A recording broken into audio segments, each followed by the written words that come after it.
नमस्कार दोस्तों, आइए जानते हैं उत्तर प्रदेश की आज के बड़ी खबरों को। लेकिन उससे पहले आप वीडियो को लाइक नहीं किया है तो एक लाइक कर दें। और हाँ, आप किस जिला से देख रहे हैं हमें कमेंट में जरूर बताएं। रामपट के अलावा भक्तिपट धर्मपथ भी। अयोध्या में मार्गों को मिल रहे नए नाम। 74 गलियों का होगा पुनरुद्वार। राम मंदिर पर सुप्रीम निर्णय के बाद विकास की दिशा में गतिशील रामनगरी की पहचान यहां के विकसित मार्ग भी बन रहे हैं। भविष्य की यातायात चुनौतियों को ध्यान में रखते हुए नए मार्ग विकसित किए जा रहे हैं। सादतगंज से नया घाट तक बने रामपट को शहर की मेन स्पाइन रोड के रूप में विकसित किया गया है। यह फोरलेन मार्ग करीब 14 किलोमीटर लंबा है। इस मार्ग के बनने से यातायात संबंधी जटिलता नियंत्रित हुई और ई बसों के संचालन का मार्ग तो प्रशस्त हुआ, लेकिन निर्माण के बाद सड़क का स्तर ऊंचा होने से इससे जुड़ने वाली 74 गलियां इतनी नीची हो गई हैं कि वहां जल निकासी सहित अन्य समस्याएं उत्पन्न हो गई हैं। गोरखपुर वासियों के लिए खुशखबरी। गोरखनाथ के रास्ते महेसरा से नौका विहार तक चलेंगी 2 इलेक्ट्रिक बसें। रामगढ़ ताल स्थित नौका विहार की सैर करने व लाइट शो देखने की इच्छा रखने वाले लोगों के लिए राहत भरी खबर है। आमजन की सुविधा के लिए गोरखनाथ, धर्मशाला और रोडवेज स्टेशन के रास्ते महेसरा, महुआ तक से नौका विहार तक सुविधा संपन्न 2 एसी इलेक्ट्रिक बसें चलाई जाएंगी। छात्र संघ चौराहा होते हुए कैंपियरगंज महेसरा रूट पर चलने वाली इलेक्ट्रिक बसें भी अब नौका विहार तक चलाई जाएंगी। 1 सप्ताह के अंदर नौका विहार तक बसों का संचालन आरंभ हो जाएगा। महानगर इलेक्ट्रिक बस संचालन समिति ने प्रस्ताव तैयार कर लिया है। रूट और किराया लगभग तय कर लिया गया है। समिति के पदाधिकारियों की मुहर लगते ही बसों का संचालन शुरू हो जाएगा। शादी समारोह में गांव आए थे दामाद जी, इस बात पर हो गया विवाद। पीट पीट कर डाला मरणासन्न साली की शादी में। शामिल होने ससुराल आए युवक व उसके भाई को गांव के ही मनबड़ ने बल्ली से पीट पीट कर मरणासन्न कर दिया गया। उसे सीएचसी से जिला अस्पताल फिर लखनऊ ट्रामा सेंटर रेफर कर दिया गया। लखनऊ में उपचार के दौरान युवक की मौत हो गई। मृतक की सास की तहरीर पर पुलिस ने एफआईआर दर्ज की और आरोपित युवक को गिरफ्तार कर लिया। पूरे उपरहितन मजरे डिलौली निवासी कृष्णा देवी ने पुलिस को दी। तहरीर में बताया कि सोमवार की शाम उनकी छोटी बेटी की शादी थी। विवाह में शामिल होने के लिए जगतपुर के पूरे गोठिया निवासी उनका दामाद शैलेंद्र अपने भाई संदीप के साथ आया था। घर में मंगल गीत के साथ शहनाइयां बज रही थी। आईआईटी मद्रास के साथ गुरुकुल मिशन स्कूल की साझेदारी। एआई और डाटा साइंस में निपुण हुए विद्यार्थी आईआईटी मद्रास के सहयोग से गुरुकुल मिशन स्कूल ने नई शिक्षा नीति के कौशल विकास के तहत देवरिया जिले में एक अनूठी पहल की है। इस कोर्स के तहत डाटा प्रबंधन, विश्लेषणात्मक सोच और मशीन लर्निंग के शुरुआती स्तर की जानकारी दी जा रही है।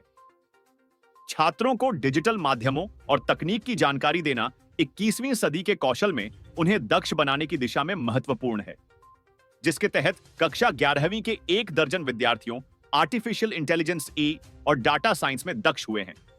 अब वह विद्यार्थी आर्टिफिशियल इंटेलिजेंस का उपयोग अपनी पढ़ाई में कर रहे हैं। संभल और बांग्लादेश की घटना एक जैसी, दोनों घटनाओं में शामिल लोगों का डीएनए एक। अयोध्या में बोले सीएम योगी। अयोध्या धाम में 43वें रामायण मेला के शुभारंभ कार्यक्रम में मुख्यमंत्री योगी आदित्यनाथ ने संभल हिंसा, संभाल वायलेंस पर बड़ा बयान दिया है। योगी ने कहा, संभल और बांग्लादेश की घटना एक जैसी है। दोनों घटनाओं में शामिल लोगों का डीएनए एक है। मुख्यमंत्री योगी ने कहा, याद करो 500 साल पहले बाबर के आदमी ने अयोध्या कुंभ में क्या किया था। संभाल में भी यही हुआ था और बांग्लादेश में भी वही हो रहा है। तीनों की प्रकृति और उनका डीएनए एक ही है। अगर कोई इस पर विश्वास करता है बांग्लादेश में हो रहा है, तो वही तत्व यहां भी आपको सौंपने के इंतजार में है। उन्होंने सामाजिक एकता को तोड़ने की पूरी तैयारी कर ली है। इस बारे में बात करने वाले कुछ लोग ऐसे हैं जिनके पास विदेश में संपत्ति है।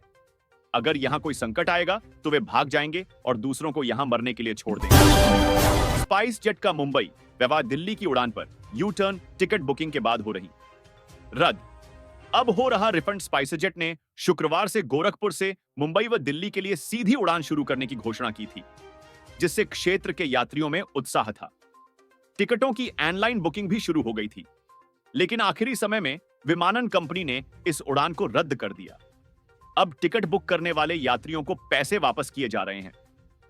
दिल्ली और मुंबई के लिए सीधी उड़ान शुरू करने की घोषणा के बाद नियमित यात्रा करने वालों में खुशी की लहर थी, क्योंकि गोरखपुर से मुंबई जाने के लिए अभी केवल इंडिगो का ही विमान उड़ान भरता है, जबकि आने जाने वाले यात्रियों की संख्या अधिक है। इसी कारण उड़ान शुरू होने की घोषणा के साथ ही एयरलाइन टिकटों की बुकिंग भी शुरू हो गई थी। लेकिन जैसे जैसे उड़ान की तारीख पास आई, स्थिति में अचानक बदलाव आया। बारात में शामिल होने जा रहे दूल्हे के दोस्तों की कार हादसे का हुई शिकार, 2 की मौत।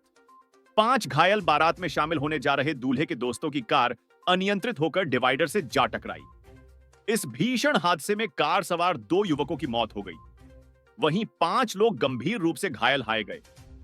तेज गति में कार होने के कारण यह हादसा हुआ। अन्य बारातियों ने घायलों को कार से निकाला। सूचना पर एसडीएम, सीओ, एसएचओ मौके पर पहुंचे और घायलों को अस्पताल पहुंचाया। उधर घटना की सूचना पर दिवंगत के स्वजन का रो रोकर बुरा हाल बना हुआ है। यह भीषण सड़क हादसा थाना कुल पहाड़ के झांसी मिर्जापुर हाईवे में सुगिरा गांव के पास हुआ। नए साल से वाहन स्वामियों का बढ़ जाएगा खर्च। नई पुरानी सभी गाड़ियों के लिए परिवहन विभाग जारी करेगा आदेश। का जनवरी से वाहनों की प्रदूषण जांच एक बार फिर महंगी होने जा रही है। सभी तरह के वाहनों की प्रदूषण जांच मूल्य में 5% की बढ़ोतरी हो रही है। ऐसे में पेट्रोल वाहनों पर 5 और डीजल वाहनों पर 10 रुपए की बढ़ोतरी हो सकती है। सभी आरटीओ व एआरटीओ को जल्द ही आदेश जारी किया जाएगा।